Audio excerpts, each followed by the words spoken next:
in. Welcome. I'm E.G. Marshall. Welcome to the world of terrifying imagination, the fear you can hear. This time, a contemporary tale concerning the ill-fated flight of the first American woman astronaut, the flight of the Diana I. A tale of 3 astronauts who reached Skylab only to be literally snatched into the void. But before Diana I ever left the ground, the aura of doom hovered around her as she stood poised on the launching pad. This is Diana Control. We've been holding at T-minus 45 minutes while a faulty computer monitoring the loading of propellant has failed. This is a scrub. We will set back countdown to T-minus 13 hours. McDonald at Capcom. Gordon, do you read me? I read you. I'm sorry for the bad news. It's a scrub. Roger. Tell Luke I'm sorry, too. And, what do I say to the doctor? Same thing. Same for all of us on the team. Yeah, but it's tougher on her. I mean, you know, the disappointment. First American woman into space and all. Terry will manage it. Don't you worry about her. Over and out. Roger. Only I do worry. Ships, whether they ride on air or water, just don't mix with women.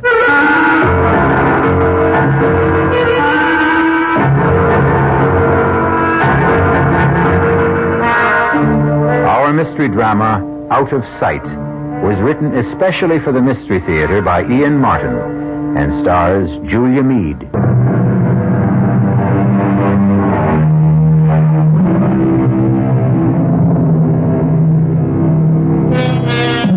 It might have been far better if the scrub on the Diana I had been a total.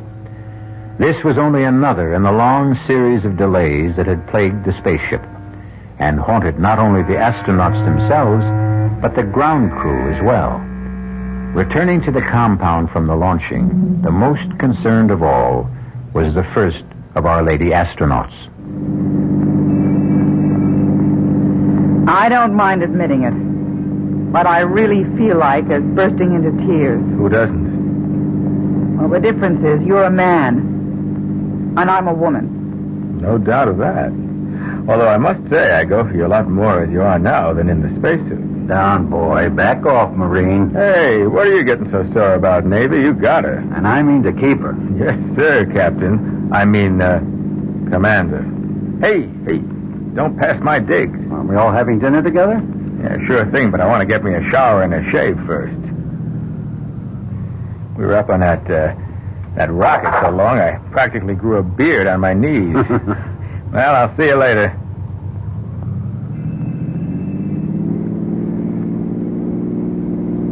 Good old Luke. I'm glad he's the 3rd member of the team. Oh, no. The 2nd. I'm the 3rd wheel, Gordon. And do you know why I wanted to burst into tears? Like all of us. Disappointment? No, a lot more than that. Oh, Gordon, maybe today was an omen. Maybe I should cut out right now. I've got the strongest hunch this flight is jinxed. And I'm the jinx.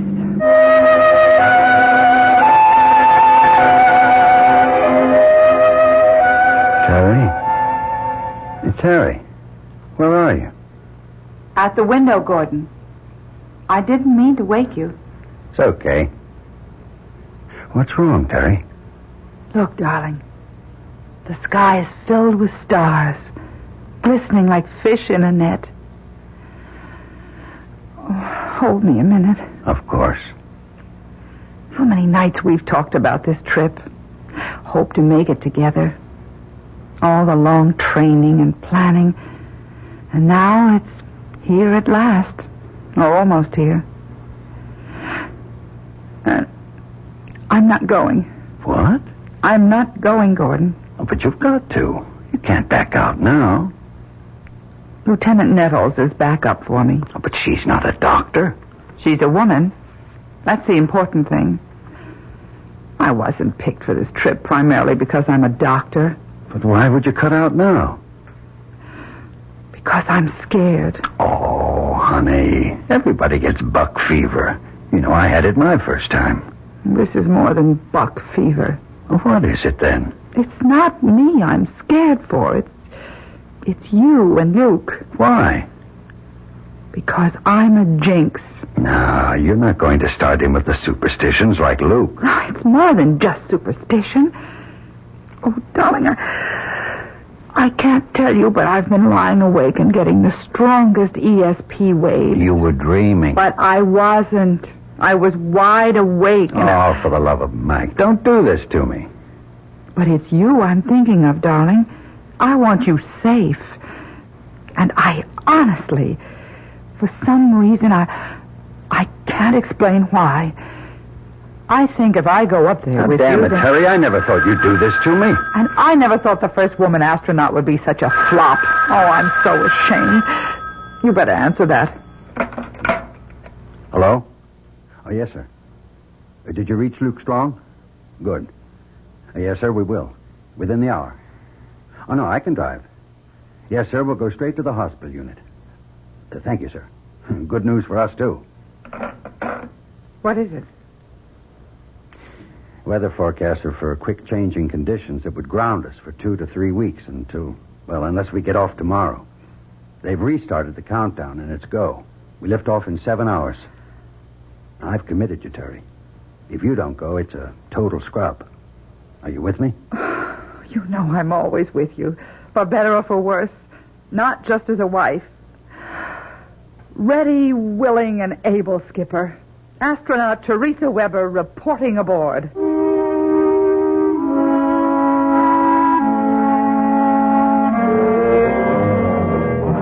Pilot to Capcom. You read me? Yes, Commander, we read you. Are we still on countdown? Yeah, Gordy, T5 and counting. Any okay with you? All systems are go here. Check, Luke? Everything reads good to me. Cabin pressure is holding at 6.1 pounds. Roger. We are T40 and counting. Looks good all the way. Good. Keep me posted. Roger. Over and out. How do you feel, Terry? Now that I'm here, great. Hang in, lovely. You've only begun to live. What do you say, Luke? Well, let's get it all put together. Skylab, here we come. That's the spirit. Let's check out the inertial guidance and the boosters again. What do I do, Captain? Just sit tight and get ready for the thrill of your life.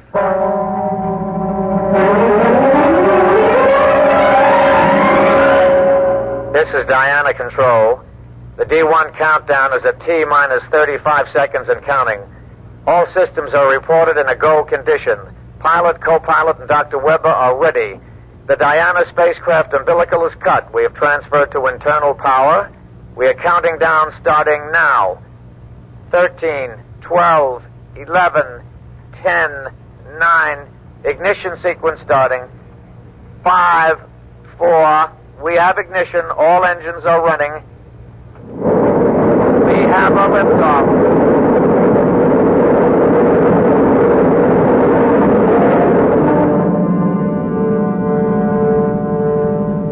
The clock is operating. We are underway. Roger. Read you loud and clear. We're smoothing out some now. Roger. Through Max Q. Through Max Q and smoothing out real fine. The sky looks very dark outside. Cabin pressure is holding at 6.1, okay. Coming up on 2 minutes. Roger. Reading you loud and clear. Pitch 25 degrees. Your flight path looks very good.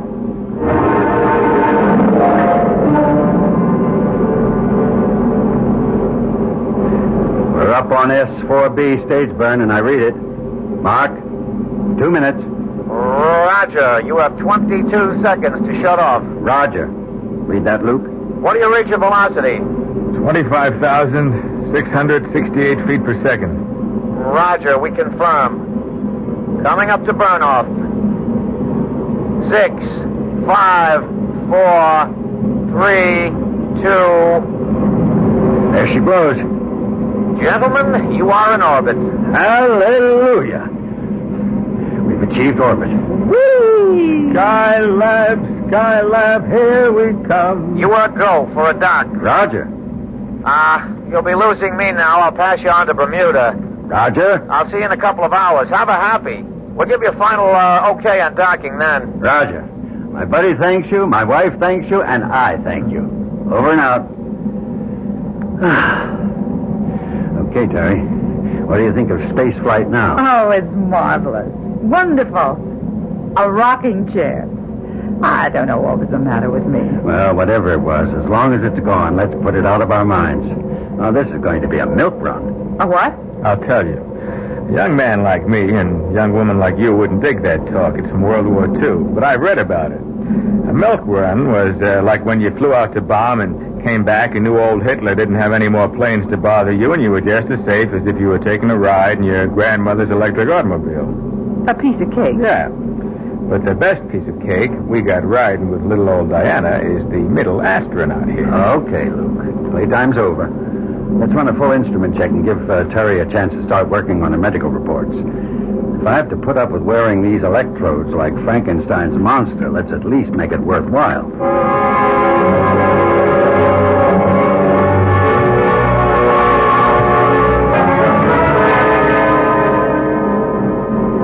Can you boost your signal, Hawaii? Do you read me? Anything wrong, Gordon? No. We just passed out of range of Hawaii. We should be picking up on Houston and Mac any moment. It's always kind of scary, though, isn't it? What? Anytime the tracking stations don't overlap and you lose contact. Oh, you get used to it. It's only for a few moments at most. Wouldn't it be... Wouldn't it be what, Terry? Oh, that's just silly imagination. No, you got me going. I want to hear what. Well, I was just thinking, wouldn't it be awful if we did lose touch completely with Earth? Not possible. Too many backup systems. Different frequencies, emergency equipment. Yeah, but just supposing as long as Terry brought it up, we did lose contact, what would happen then? Well, we can still fly the ship. But with no arrangement for splashdown, where would we fly to? Well, we can always dock with Skylab and use their equipment. We don't need ground to make a dock. Yeah, but if Skylab's equipment goes out... Come on now. It's just not possible, so forget it. I'm going to call in... Diana 1, this is Skycom. Do you read me? Roger. I sure do. Loud and clear. Good. We'll have half an hour's clear contact. During that, we'll give you coordinates for the dock. Roger. Now, let's synchronize our time. I'm coming up on 10:32. That's 2232. Mark when I give you wow. Wow. Roger. I read you. Dead on the button. Hey, okay. Hear this, then. In order to achieve trend... Mac? Mac? You read me? Mac? What is it? Now, hold it. Let me try another frequency. Mac? Mac? Capcom, this is Pilot Weber. Do you read me? Damn, try another. Diana 1 to Capcom. Capcom, do you read me?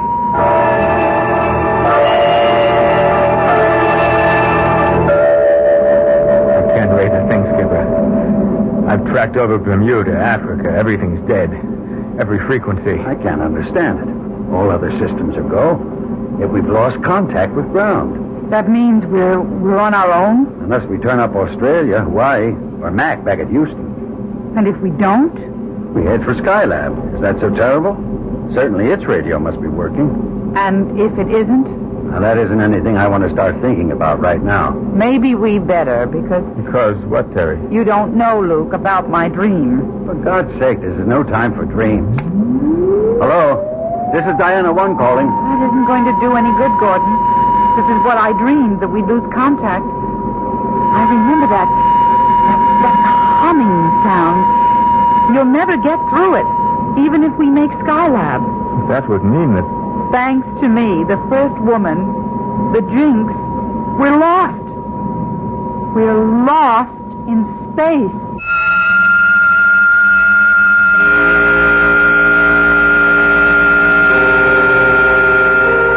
Can you imagine being condemned to wander in space till food and oxygen gave out? Or the orbiting vehicle you made your home plunged through the friction of the atmosphere to roast you to ashes in fire and flame? The very thought of it makes my blood run cold. But perhaps you will prove to be made of sterner stuff. For another full orbit, the Diana 1 circled the Earth. But it seemed that all communication was irretrievably gone. On all frequencies, on all tracking stations our astronauts tried to raise, they heard only that high, oscillating hum. No, we've got to face it. We're clear out of touch. There's only one thing left to do. Make the dock ourselves. Well, we've used up a critical amount of fuel attitudinizing ourselves to try to pick up Capcom signals. I know. Do we go for a dock this time around or wait till next orbit? Well, we've repositioned all the way around this time. We'll never be aligned more favorably. With the tweak burn, we ought to have precise apogee and gain on her enough to lock onto target with radar. How soon will we see the lab? 25 to 20 miles we ought to have clear. There she is. Ahead and just a little bit above us. She's right, Gordy. Okay, we'll intercept. We're on our own. We're going to have to chase for a while, but we're locked on by radar and fitting.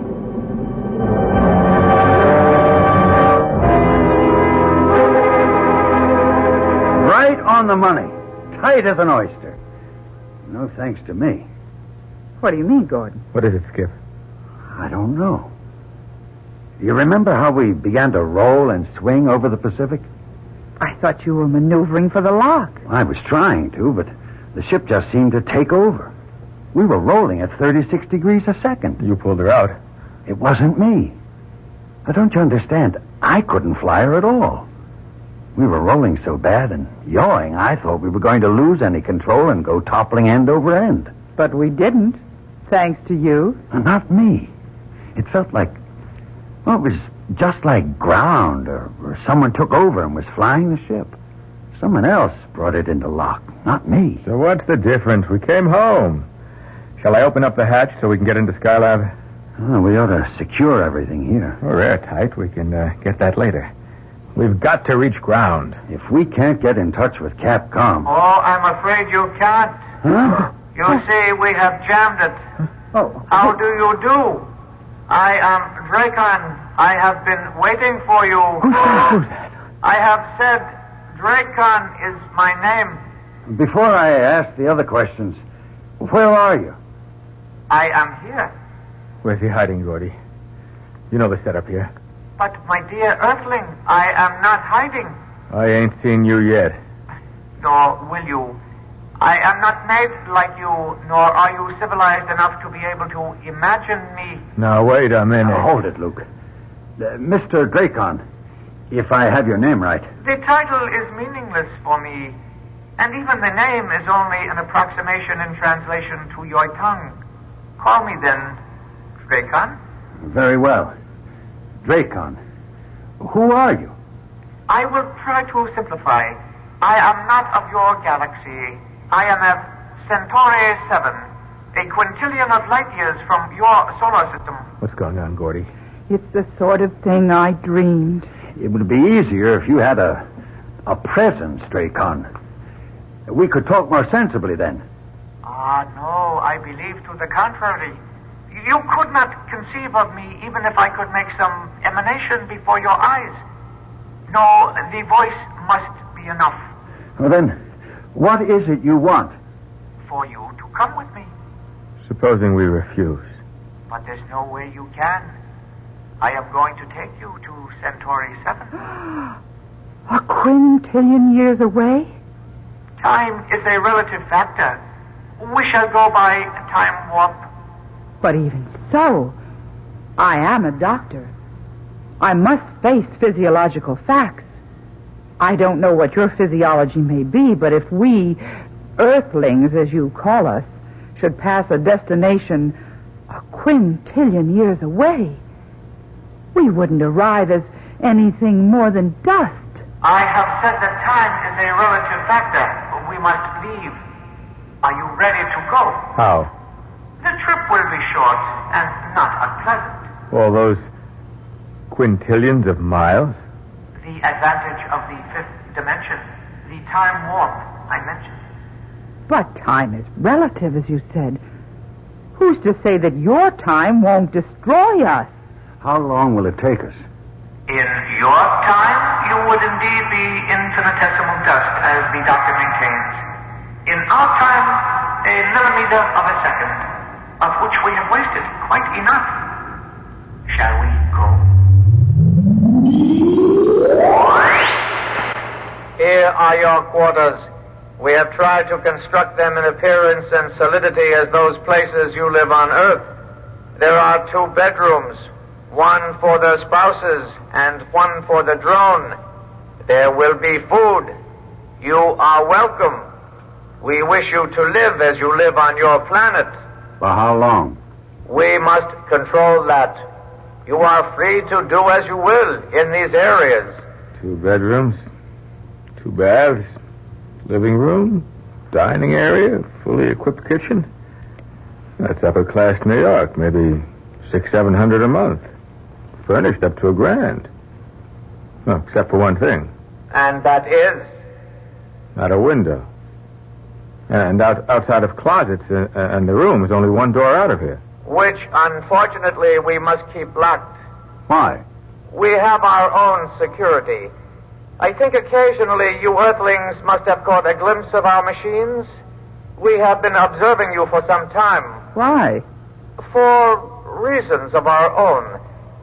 Our saucers have even landed on occasions, too, as you do in your flights to the moon, for example, to pick up informative material. We have even considered gathering some of you before this, but in the areas we landed, we did not consider the specimens quite satisfactory. We do very much consider you excellent representatives of your primitive culture. We have selected you as, what is a word you use? Guinea pigs. You mean we're going to be locked up here like in a laboratory cage? Yes, so we can study you. Now, I leave you to get adapted to your new surroundings.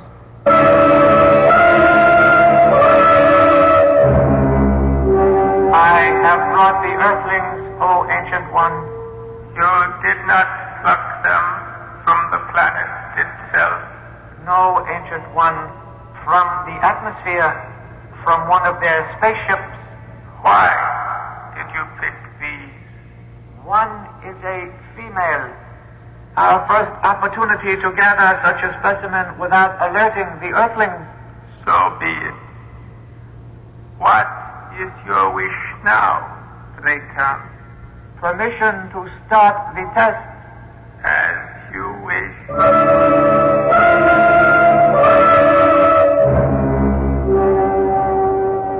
Gordon, there's nothing in the big bedroom. It's just a box with some furniture. No openings anywhere. Any luck here? The front door doesn't have a handle, let alone a lock. The only openings are that vent up there and one on the floor on the opposite side. Air vents, obviously. Otherwise, we wouldn't be able to breathe.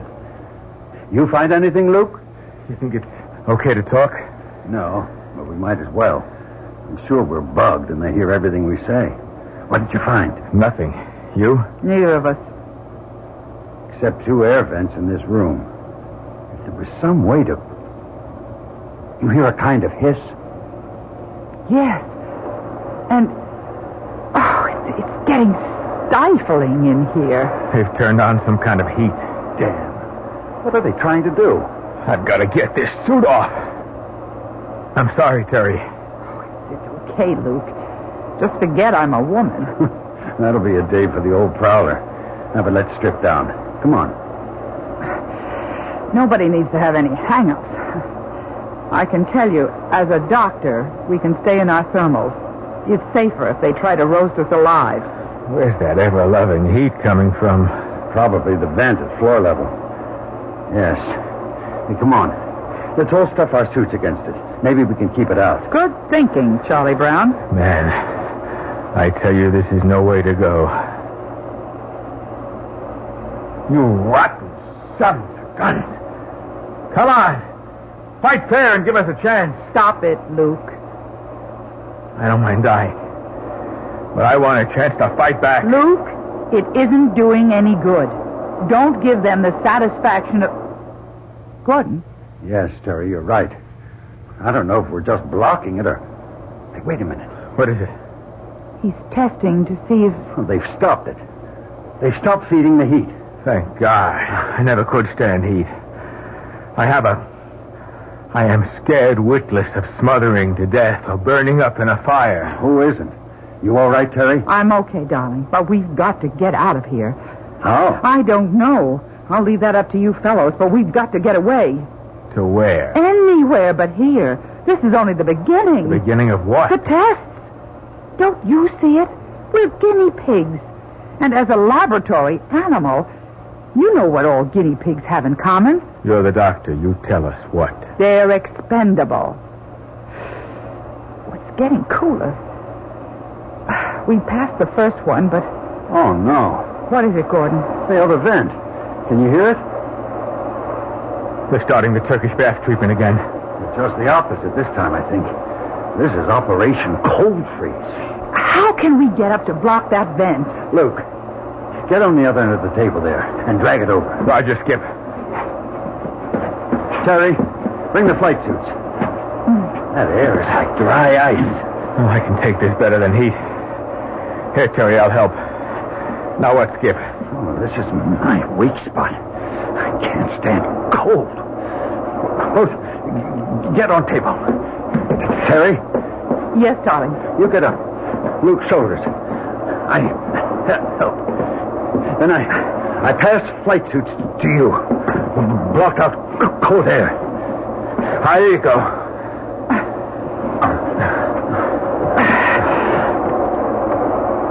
I'm okay. Hand me the suits. I'm braced against the wall. Okay, Gordy. It's all right. No need. They've shut off the freeze. Here are the suits. I got him. Come on down, baby. Well, you're something to have around. You imagine old Gordy or me getting on each other's shoulders? Huh. I'm glad I'm of some use. Now it's the men's turn. What do you mean? This is only the beginning. How much more of this can we go through? One exposure or another is going to be too much for one or all of us. Let's try to get out of here. How? Only one way. The door. What we need is a prize of some kind. Oh, wait a minute. The table. It has metal legs. Help me turn it over, Luke. Sure. Yeah. There's a flange at the top. And screws. Oh, no, if we just had something... Would you believe? I just happen to have a nail file. Oh, baby, you are the most. Come on, let's have at it.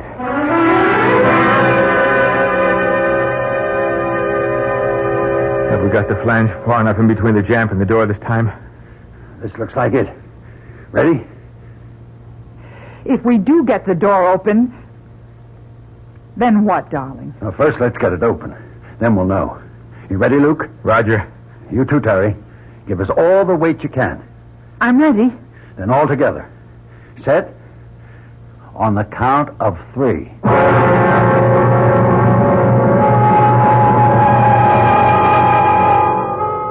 Three lost and desperate astronauts, far beyond the stars. Should they succeed in opening this door, what can they hope to find at best? Another world, and one apparently hostile to them. What infinitesimal chance do they have to return to landfall and splash down on old familiar Mother Earth? Is there any threat worse to sanity than the unknown? And yet, faced with the prospect of death by any factor of the known, which of us would not gamble and reach for the unknown as an alternative? Our three lost astronauts are no different as they struggle to open a door on what? What kind of a world lies beyond it? She's open! But... Nothing.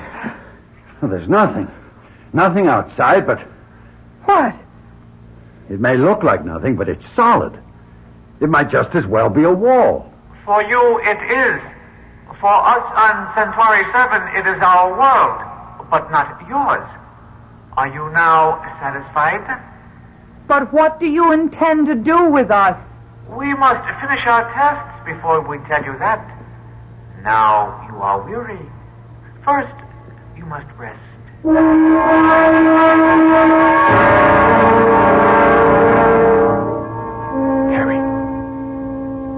Terry, wake up. What? Luke. Shh. Don't wake Gordy. I've got to talk to you. What on earth? Please. Come into my room. Okay. Just a second till I find my shoes. Come on. I'm coming. What is it? I've got to talk to you. Terry. We're all going to die here. We don't know that. Well, I do. And there's something I want before I do. What are you? You. I want you, Terry. Luke, listen to me. I'm not listening to anyone anymore, just myself. Now, Gordy stole you away from me, but just for once, I'm going to steal something away from him. Gordy is your best friend. That's for laughs. Everything I ever wanted in life, I had to fight him for. The first space flight, the commandership of this one U, he always won. Keep away from me. Not this time, not this once. You can't. I won't. I'll scream for Gordon. You do, and you get this in your throat. If I can't have you, he never will again. Oh, where did you get that knife? From the table. 3 of them there. Okay, Terry. Come here. Get away from her, Luke. Gordy. Look out, he has a knife. So have I. All right, Luke. You wanted to use the knife? Come on. Try it on me. That suits me just great. You bought yourself a real Donnybrook. Stop it. Stop it, both of you. Stay out of this, Terry. I won't stay out of it. And for the information of both of you, I have a knife, too. Okay, Luke. Drop yours. Let your lousy husband get me in the back, no thanks. Hey, stay out of this, Terry. He's had this coming a long time. Will you listen to me? Both of you? Don't you see this is just another test? What? Don't you remember? We're guinea pigs. They're testing every kind of reaction in us. Luke, please. I know how you feel about me. You love me. That's right, Terry. But not that way. As a friend, as you love Gordon. Love? Yes, love. You weren't made for hate or frustration or violence any more than Gordon is. It's them, Dracon or whoever they are. They're putting it all into your heads. They want to see how far they can provoke us, how much we can stand. They're the ones we have to fight. They're the ones we can't let win. What am I doing with a knife? Oh, God, Terry. Gordy, forgive me. I didn't know what I was doing. Neither did I. I woke up choking with this black hatred, and where did I get this? They put them on the table. It's just as I said. Another of their tests. What's that smell? It's coming from this lower vent. It smells like... bitter almonds. That's cyanide. Get away from there. They sealed up the door again. We've got to get out of here. The bed... No. They're louvered doors. It'll seep through. We've got to get away entirely. How? Even if we could get the door open again, I thought of it when the heat was coming in before. I think the cover on that vent up there is loose. It's big enough to crawl through. Get the other table, Luke. Drag it over. I've got the table leg that we used on the door. Maybe I can pry it open with that. Come on, Luke. The smell is getting heavier. I'm with you. Okay. Now give Terry a hand up. There you go. Now up on my shoulders. I got the table leg. All right. Now give it to her. Then support her while she levers it. Okay, Terry? Yes, I think I can. It's quite loose. I'm sure I can. Look out! Can you scramble in there? If I can just... get your hands under her left foot, Luke. Roger. I'll get mine under the other. Now, lift. All right, Terry?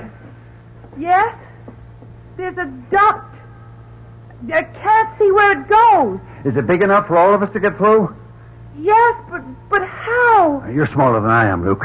I'll give you a leg up, and Terry can lift from above. What about you? I'll get a chair, and you can haul me up from there. Come on. Let's not waste any time. That smell is getting stronger.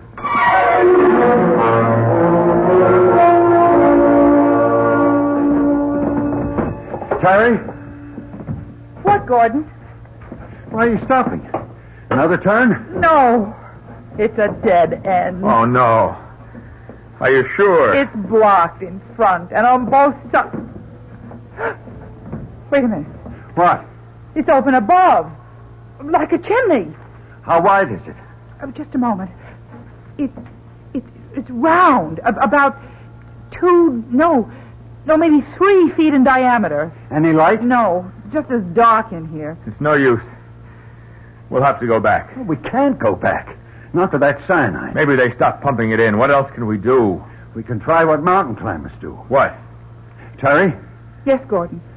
can you stand up where you are? Yes, I think Yes, I'm standing with my head in the chimney. All right. Now listen carefully. Remember when we climbed Old Baldy? Yes, 1,000,000 years ago. Now, hang in, baby. Don't you flake out on it. I won't.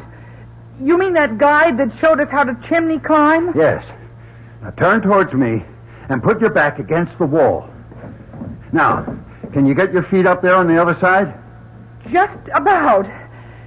Then I brace my back and then push up, right? Right. And slide your feet up an inch or two and keep repeating. Roger. You'll have to go next, Luke. You get it? I get the idea. But supposing that thing's 30 or 40 feet tall. We go as far as we can, and we all fall and break our necks together.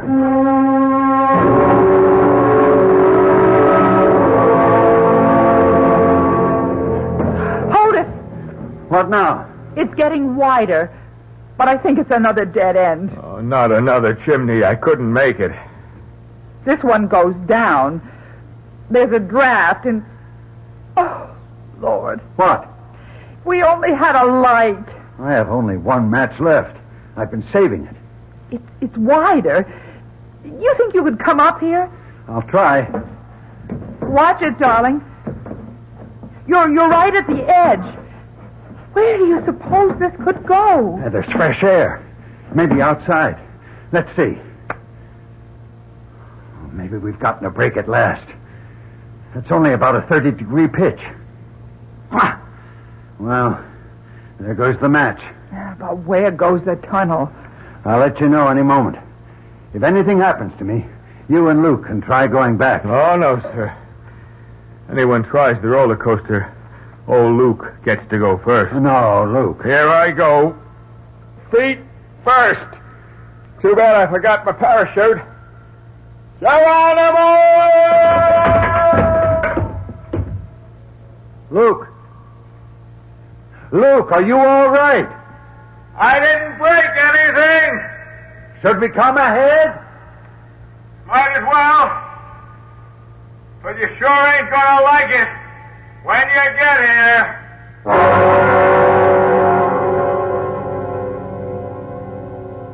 Oh, all that for nothing. Right back where we started. At least we don't have to bother about trying the lower vent. We know where it goes to. And at least there's none of that cyanide gas. Yeah, but now what? Now we have finished with our external examination. I am sorry to say that the continuation of our test program may be even more unpleasant. Now, look. If you let Captain Strong and my wife go, you can... Just a minute, old buddy. Same offer here, Dracon, or whatever your name is. Only I stay. I'm afraid not satisfactory. The female is essential for more reasons than one. Why? First of all, your physiology is quite different from the male. We will want to study that. Secondly, you are a doctor. We can use your expertise to dissect your male companions so that we may study how to work on you. No, absolutely not. I won't lift a finger to help you. Suppose we were to offer to let your husband go. I'll answer that. No, let me. Darling, I'd gladly die for you. But I couldn't kill for you. I wouldn't expect you to. I love you. I love you. And we both love you, Luke. One for all, and all for one. I guess we bought it for good this time. But wherever we go, we stick together. Very well, Earthlings. I will give you your wish. You'll have to execute a turnaround. Hey, Diana 1, do you read me? I read you loud and clear. Why? I don't know. Funny thing. I had a loco notion, we all did down here, that we lost you for a couple of seconds. Not as far as I know. You didn't notice a kind of a time lag? Hold it, Capcom. You hear him, Luke? Mac? Yeah. I don't know what he's talking about. You, Terry? Capcom to Diana 1, do you read me? I read you. We registered a sort of oscillator hum during that 2-second gap. How about you? I didn't hear it. Half a sec. You pick up anything on instruments, Luke? Or hear a sort of oscillator hum? I did. Just like in my dreams. Or I think I did.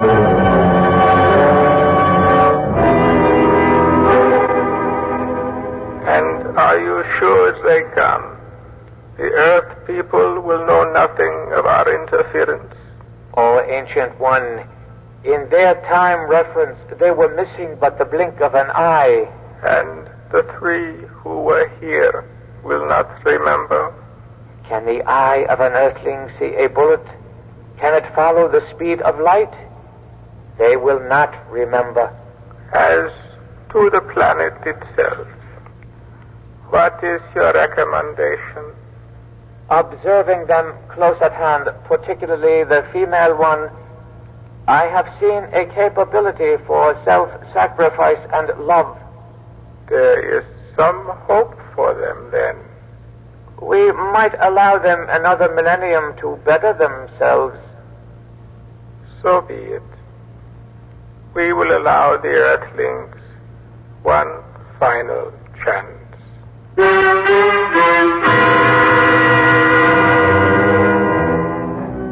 So there are no such things as flying saucers and strangers out of space. And man is the only creature to travel the roads among the stars. I wonder. Oh, well, it may not be too much longer before we find out for sure. Only a few thousand years.